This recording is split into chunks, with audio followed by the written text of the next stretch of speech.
Who are you? Before anyone in this world told you who you are, it's just their perceptions, their projections. You shouldn't have to look at the person next to you and say, who am I? And not believe what your family told you you were. But who, honestly, are you? We get to a word called xenophobia. It's really vanished a lot around in this country right now.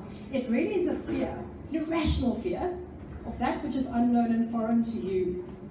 And it's something that is why the world is where it is today. It's what causes hate speech, discrimination, anger, rejection, outcasting of so many people in our world.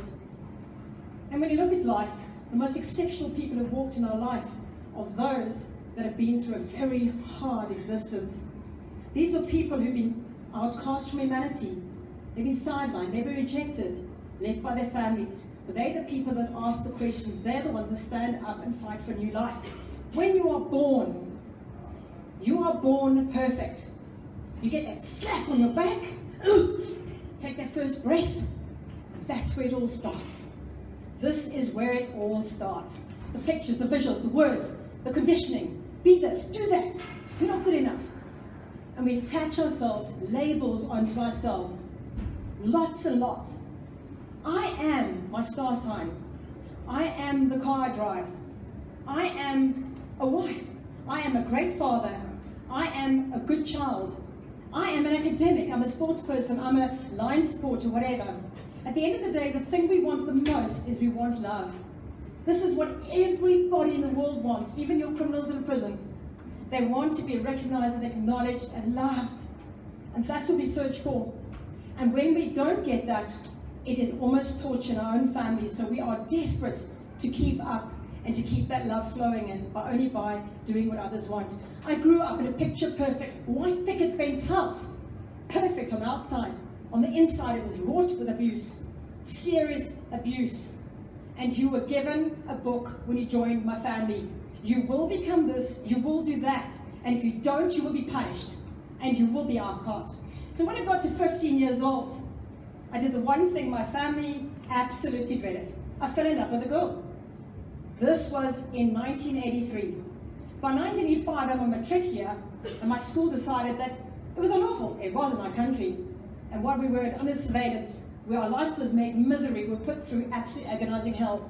My father dragged me to the Assemblies of God Church in Cape Town, and he said, baptize her, she's evil. And on top of that, the cheek to say that because he was sexually abusing me, it was because of me that he was doing that. The church said, great man, role model Christian, it's your fault. But my 21st birthday, it hadn't worked, this baptism. Even my 21st, I never got the 21st birthday. My mother found out she really is gay. She took a brandy bottle, smashed it, and tried to cut my throat, saying, I'd rather have you dead than gay. I then left my family forever. I was outcast, black sheep. To be politically correct, let's say a psychedelic tie-dyed sheep, since we mustn't do this word. And that word, that person in any community will know that life is not much fun. It's lonely. You don't have the pack, but you also have the blessing and gift of getting away from the conditioning and having to entertain what others want from you. I always saw life like this, and it's Brighton, if you read it, Brighton for TEDx. The merry-go-round. The world looked like a circus running around me. I couldn't keep up. It was actors and actresses, and everybody was everywhere. But I couldn't understand what everyone was so crazy about. And I saw boxes. Little boxes on the hillside. Little boxes made of ticky-tack. And that is what I saw. Loads of people running around in their cars, watched them on the highways, and this is what I saw. Manic, crazy people in boxes. No one said better than my favorite man, Steve Jobs. Here's to the crazy ones, the misfits, the rebels, the troublemakers, the round pegs in square holes, the ones who see things differently. They are not fond of rules. You can quote them, disagree with them, glorify or vilify them. But the one thing you cannot do is ignore them, because they change things. They are not the sheep. These are the people that get up and say, to hell with that story. I know who I am. Now, say now tonight, you say, sheesh, it's making a bit of sense. How do I change this? What do I do? Start asking questions. Don't believe anything anyone tells you. Don't believe the press, please don't. Don't believe the propaganda, don't believe the indoctrination, don't believe the conditioning. Go back in your life and start asking serious questions from within. Drop the masks.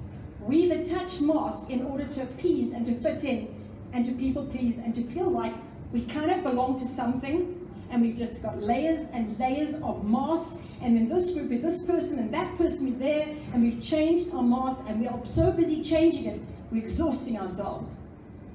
The other thing is to go back through your family heritage, your family, your own line, because that's how we learn so much too.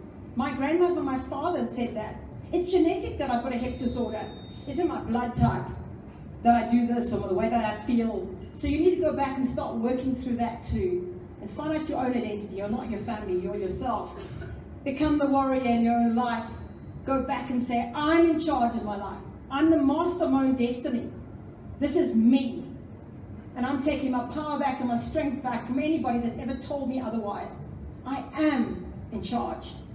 And at the end of the day, it comes down to one person.